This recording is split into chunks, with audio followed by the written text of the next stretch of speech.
সংগ্রামী উপস্থিতি, এই পর্যায়ে আমাদের মাঝে বক্তব্য নিয়ে আসছেন হাতিয়া জাহাজবাড়া ইউনিয়ন যুব দলের সংগ্রামী সিনিয়র সহসভাপতি জনাব আনোয়ার হোসেন মিষ্টু। জনাব আনোয়ার হোসেন মিষ্টু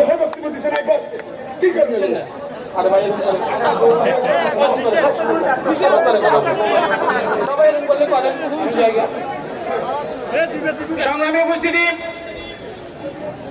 এই পর্যায়ে আমাদের মাঝে বক্তব্য নিয়ে আসছেন হাতিয়া পৌরসভা যুব দলের সংগ্রামী আহ্বায়ক জনাব নিজামুদ্দিন ভাই।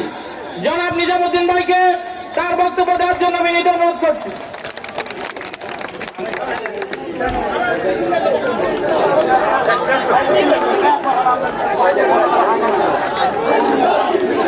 সংগ্রামী উপস্থিতি,